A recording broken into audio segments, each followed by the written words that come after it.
let's talk about some notable signings across baseball.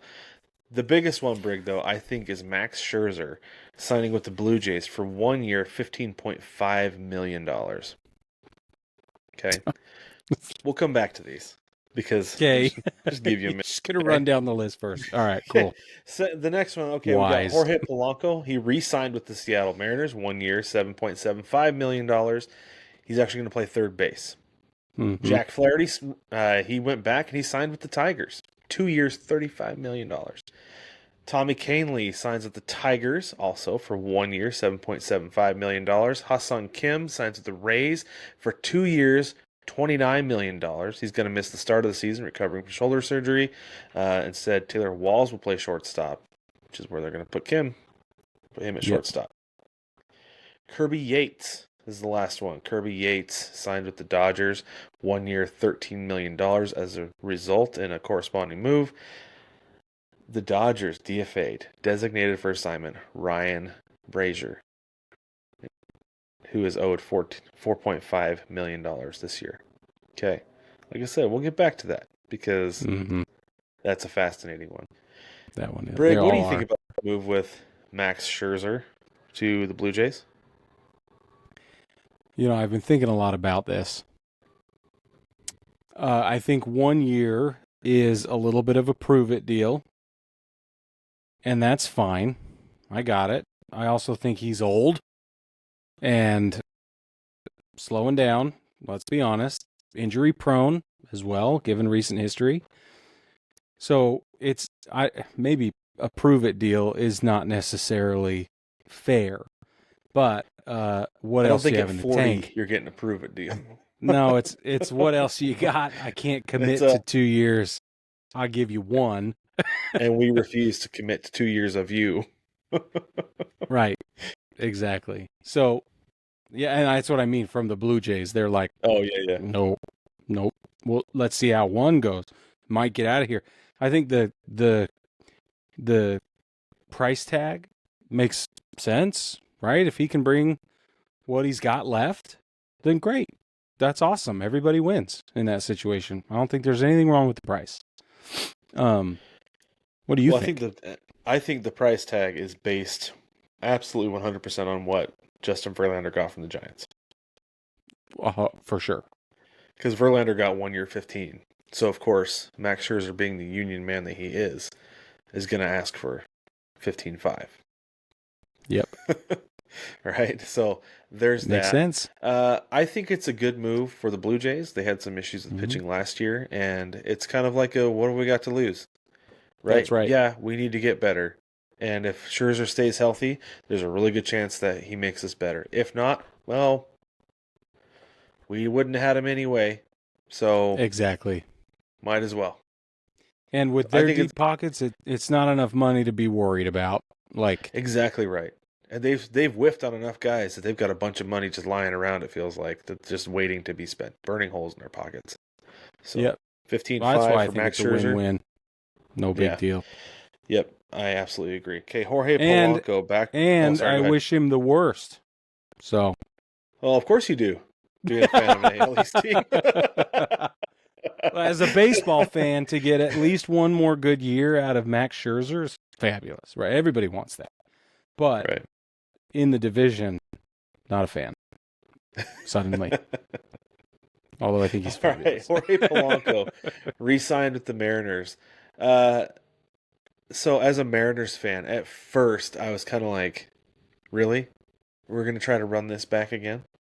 Yeah. Okay, but first things first. This 7.75 million is considerably cheaper than what he was going to be owed if they had opted in to this year of his contract. Okay. Mm. Second, the rumor has it that they've been saying that I heard this on Foul Territory. They've been saying that he had his knee scoped. He had his knee cleaned. I don't know. I don't want to say scoped. I shouldn't say scoped, but he had his knee cleaned up. I think it was in November or Mm. December. That I guess it's been bugging him for a couple of years, and they think that maybe that was part of the reason he struggled so much last year. But like, you look at his numbers last year in the second half. Every number that you want to go up, Brig, in the second half of the season, went up. Every number that you want to go down in the second half of the season, i.e., strikeouts, went down. So if we get Sweet. second half Polanco in Seattle this year, money.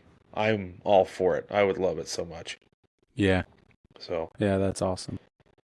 but that hole Hopefully, at third that's base is what going to be a big happens. deal. So, I think third base is a good spot for him at this point. Jack Flaherty to the Tigers, Brig. Oh, dude. Dude. I didn't have that on my bingo card. So I think it's awesome. Tarek Skubal was saying, he's like, Jack, let's run it back, baby, come back. Like Yeah. he wanted him Yeah. back. Like those two guys apparently get along really well, and he Yeah. loved having Flaherty around. And I was like, I don't think that's gonna happen though. Like I don't think he's gonna go back to Detroit. And sure enough, there he is. Like, I know. look out for the Exactly. Tigers.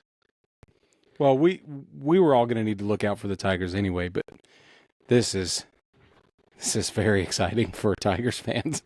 Well, so you think about it. You think about they get into the playoffs. All they had was Skubal, right? In the wild card. Then it's like you get a win from Skubal, and then what? Well, now you get a win from Skubal in the wild card. You trot Flaherty out there. Tigers could be moving on, and a little bit more scary than what they were. I agree. Right? So it's a great move. Tommy Kahnle coming in. I think that's a really good move. Dude, that's the other piece. Yeah. That's the other piece. I think that's going to be interesting. Yeah. Depends on which Kahnle they end up with, but that's always the question, right? Which version of a guy you're gonna get? Yeah, you either get well, I know that's always the question, but like, are you going to get late Yankees Kahnle, who just couldn't pull it together, or was a little bit spotty, or are you going to get prime Kahnle? If you get prime Kahnle, yeah, so he's in his mid-30s. He's still, though, like last year for the Yankees, he appeared in 50 games with a 2.11 ERA. Yeah, that's what I mean. Like, yeah, but late, what was his numbers late were not good. Oh, I'd have to pull up game logs, Brig. Okay, do it. All right, let's just go splits. We'll look at his splits first half. See if we can find first half, second half for last year. Here we go. Home and away. He was pretty level. Home and away. He was actually considerably better at home, batting average wise, now that I look at it. So if you look at OPS at home, 724. On the road, it's 486. So that's a big deal. First half, his OPS against was 782. Second half was 503. Whoa. And that's just last year. I like that. Maybe I flipped it. May have. That's all right. You just knew that there was at one point he was not so great. That's right. You figured it out. I remember that.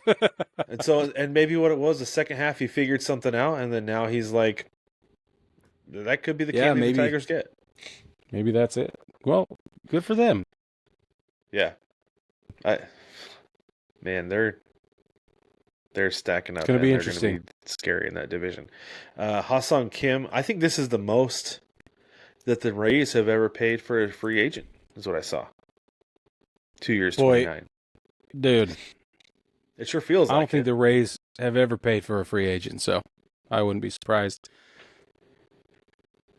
I think you're right. $3 for a free agent going into Tampa Bay is probably the record up till now, so. It very well could be.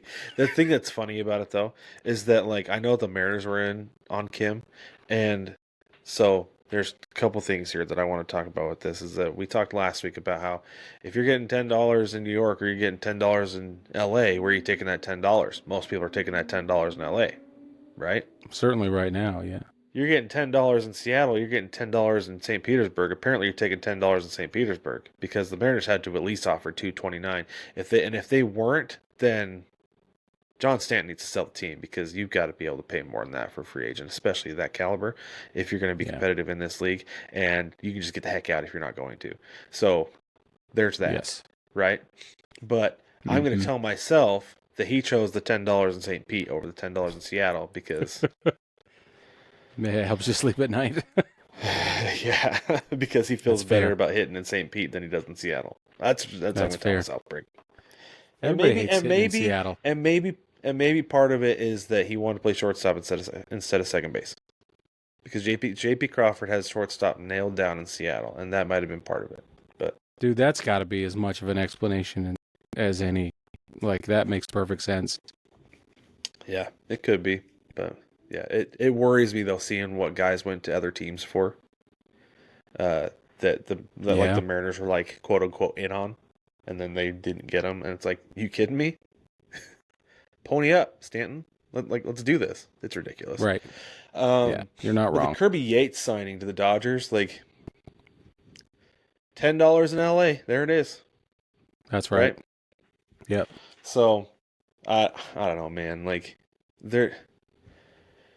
We'll get to it later, but it's crazy that I don't know. I shouldn't say it's crazy because it makes sense, right? That you have a company that A has a really great culture, is willing to pay you what you're worth, and not only has a great culture, but you're working with a bunch of good dudes, a bunch of guys you want to work with. And winners. Yeah, like if I was at a company where it was like, this place is good, it's fine, I like the guys I'm working with, but the culture kind of sucks and I'm not really paid what I'm worth. And there was a company that's like, yeah, not only will we pay you what you're worth, but we've got a great company culture. Everybody here loves it. Go talk to them, ask them about it. And also, the people you're going to work with are freaking awesome. Some of the best in the industry. Where are you going to go? What are you going to do? Duh. I feel like it feels like the Dodgers at this point have guys lined up at the door trying to get in. It's the place to be for sure. It is, and it's gotten to be so overcrowded that they can DFA a guy like Ryan Brazier, right? Who, by the way, last year, for those of you who don't know, pitched to a 3.54 ERA over 29 games last year. Yep. Four starts, but he had a 0.2 WAR. Yates had a 3.3 WAR last year, and what did I see?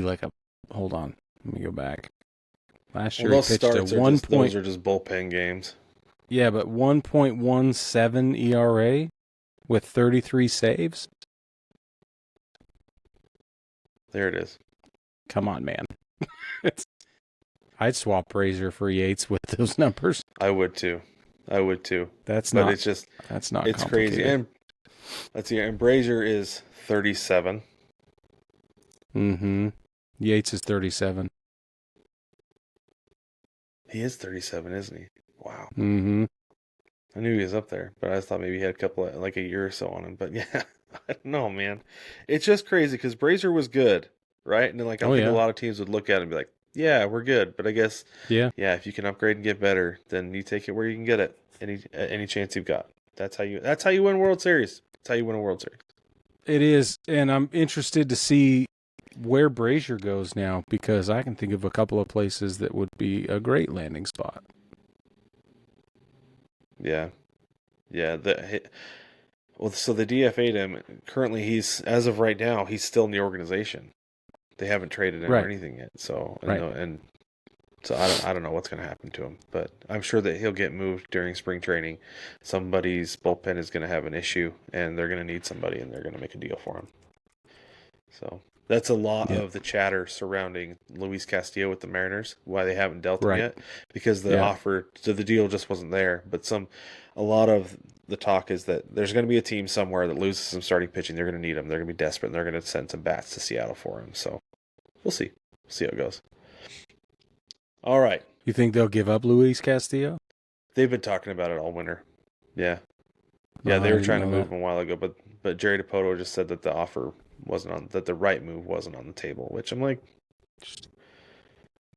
don't settle for that guy, because you can get some pieces back. So if you hold on to him, he's relatively cheap, considering what he brings to the table, and you're good. Like, he's still a great pitcher. So I agree.